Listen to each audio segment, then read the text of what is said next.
The Code Geass project, Road to the 20th, event on the 7th of December, 2025 revealed several projects for the Code Geass franchise's upcoming anniversary. Among the announcements were a new manga collaboration with Mobile Suit Gundam Wing, the television broadcast of Code Geass, Rose of the Recapture, as well as the revival of the franchise's 13 films in Japan from January 6th to June 25th. However, it was the news of an all-new anime series that generated the most attention among the fan base. And this was what I want to focus on in this video today. So, please like, share, comment, and subscribe before we begin. If you won't listen to me, perhaps Lelouch will be able to convince you. I, Lelouch V. Britannia, command you. Now all of you. Subscribe now.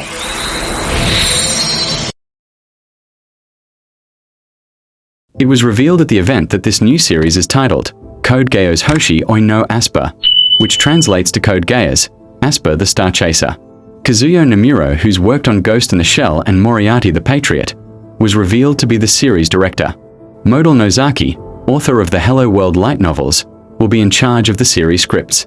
While I'm not personally familiar with either of these gentlemen's work, I'm still quite excited about the announcement. And one of the main reasons for my enthusiasm is the key visual that was released with the new anime's announcement. But before I discuss further as to why I believe the visuals might indicate a potential exciting new direction for the franchise, I first have to talk about the elephant in the room, Rose. Contrary to the narrative I've seen peddled online about the franchise's previous entry, Rose of the Recapture, I personally don't think it was a train wreck. In fact, for a large portion of the series, I felt it was quite enjoyable. But I do recognize the anime's shortcomings, like the rushed pacing or the lackluster ending to the series' main conflict, for example. I think at this point we should all know that this franchise's entries are better served when given ample time to tell their respective stories. Now, back to Asper, and why I believe you should be excited as I am. One of the key takeaways for fans from the promotional image was just how cool and unique the visuals are. Unlike Rose, it looks nothing like anything we've seen before from the Code Geass universe. This is clearly a sharp departure from the clamp art style we've become accustomed to.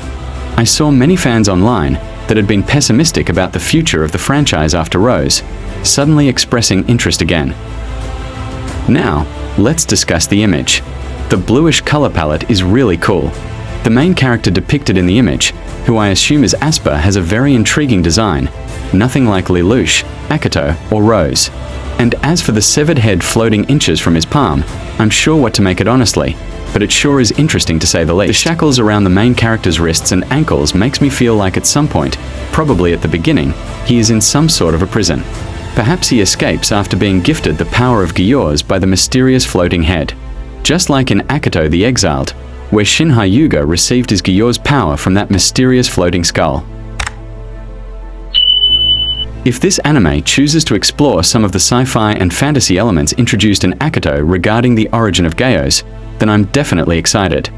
I loved the Akito the Exiled series, and anything looking to build further on that story is a win for me. The thing I want to focus on is what the main character is standing on, which looks like some watery surface.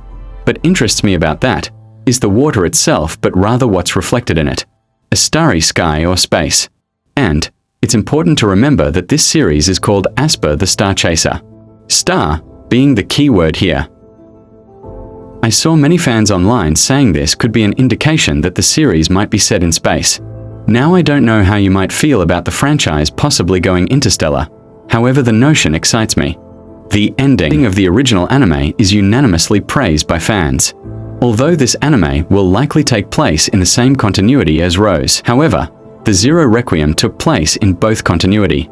Destroying the Requiem just to keep the franchise going has always left some fans conflicted.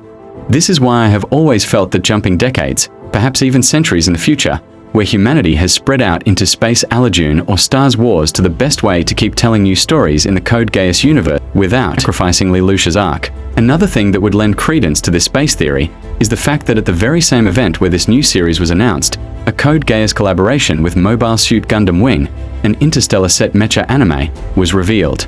That just seems too much like a coincidence to be a coincidence. So far, no details about the anime's plot have yet to be released, but it would be safe to assume that the anime debut in 2026 in order to coincide with Lelouch of the Rebellion's 20th anniversary. I promise to continue to cover all the details about the new anime as new details come out. Till next time, subscribe, or should I let Lelouch compel you to do it? I, Lelouch v. Britannia, command you. Now all of you. Subscribe now.